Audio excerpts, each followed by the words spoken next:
කට්ටි බෙදුවට පස්සේ ඔයාලා දැනගෙන ඉන්න ඕනේ. ඇයි? කට්ටි බෙදලා මවුරජින ගිහිල්ලානේ ඉන්නේ. එහෙම නැත්නම් අපි කෘත්‍රිමව බෙදනවා නම් මවුරජිනත් එක්ක කොටසක් අපි වෙන තැනකට ගෙනියලානේ ඉන්නේ. එතකොට අපි ළඟ තියෙන තැන තියෙන්නේ අලුතෙන් එන්න ඉන්න කෙනානේ. ඒ කෙනා කොච්චර කාලෙකින්ද එන්නේ? රජින ඇවිල්ලාද කරදරයක් නැතුව අපි මේ ජනපදේ බලන්න ඕනේ කොච්චර කාලෙකින්ද කියලා මේ කියලා දීලා තියෙනවා. නැත්තම් ඔයාලා වෙන් කරපු දවසේ ඉඳන් ඕක ඇද බලන්න ගියොත් ඕක ප්‍රශ්නයක් වෙනවා. ඔයාලා කැමති නෑනේ කරදර කරනවාට. හැබැයි අපි කියනවා මෙන්න මෙච්චර කාලයක් ඇතුළත මෙයා එනවා එළියට. අන්න එතකොට අපි බලන්න ඕනේ ඇත්තටම රජින ඇවිල්ලාද?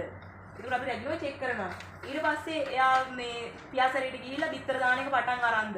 අන්න ඒව බලන්න අපි කාලයක් කියනවා. මෙච්චර කාලයක් යනකම් ඔයාලා ටච් එක කියනවා. දැනුවත් වෙලා ඉන්න නමුත් එයාලට කරදර නොකර මේ ජනපදේ තියාගෙන හැබැයි මෙන්න මේ දවසේදී තීරණය කරන්න මෙයා ආවිල්ලාද නැද්ද කියලා හරියටම බලන්න කියලා අපි කියනවා. කියලා දීලා නැද්ද කියන්නත් දන්නේ නැහැ. කියලා දීලා අමතක වෙලාද කියන්න දන්නේ නැහැ. ඒ නිසා ඔයාලා දන්න විදිහට කියන්න. 21 වගේ. මෙච්චර කාලයක් යනවා කියලා කියලා දුන්නද? කිව්වද දන්නේ මතක නැහැ.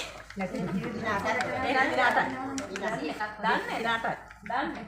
අපි යම් කියලා දීලා නැත්නම් දින 21යි කියන එකක් නෙමෙයි, දින 8 කියන එකක් නෙමෙයි, දින 18 කියන එකක් නෙමෙයි. සාමාන්‍යයෙන් දින 14ක් 15ක් අතර රැජිනක් එළියට එනවා. හරි නේද?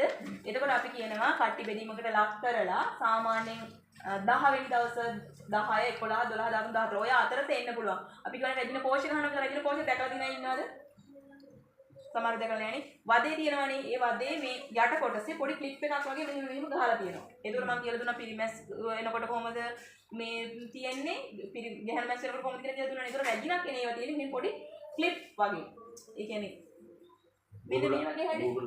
ඔව් ඒකත් ඒ රන් පාට කද්ද දුඹුරු පාට වගේ මේක තියෙන්නේ. ඒක කඩාගෙන තමයි ක්වීන් එළියට එන්නේ.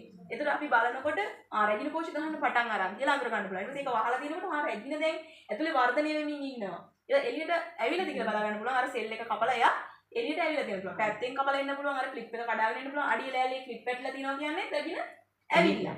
හරිනේ අඩිය ලෑල්ල සුද්ධ කරන්න යනකොට ඒ දුඹුරු පාට මම ඔය කියන කොටස් කුප්පි වගේ වැටලා තියෙනවා. ඒවා ලොකු ඒවා නෙමෙයි පොඩි ඒවා යට කොටස විතරයි න්යා කඩාගෙන ඉන්නේ. ඒකට ඒ වැටලා තියෙනවා කියලා කියන්නේ ඒකේ ඉන්න.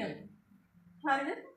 ඒක සාමාන්‍යයෙන් දවස් 14ක් 15ක් අතර අනිවාර්යෙන් රැජිනක් එළියට එන්න ඕනේ. හදිසියෙවත් ඇවිල්ලා නැත්නම් අපිට නැවත පිළාවලයක් ලබා දීලා නැවත රැජිනක් බිහි කරගන්න වෙන වෙලාවල් තියෙනවා. ඒ වගේම තමයි රැජිනක් බිහි කරද්දී රැජින කෝෂ එකක් නෙමෙයි ඒගොල්ලෝ ගහන්නේ. කිහිපයක් ගහනවා.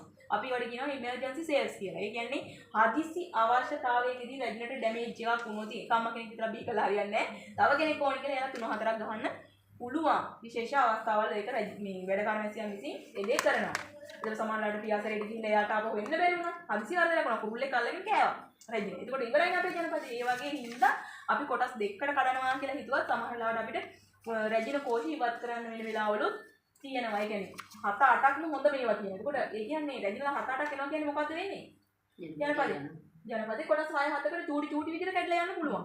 එතකොට අපි හිතන පරමාර්ථයට ය아가න්න බැරි වෙන පුළුවන්. මොකද අපි ඉමේජ් සෙල් සයින් කරන්න කියලා කියන වෙලාවල් තියෙනවා. හරිනේ. ඒකට උත්තරේ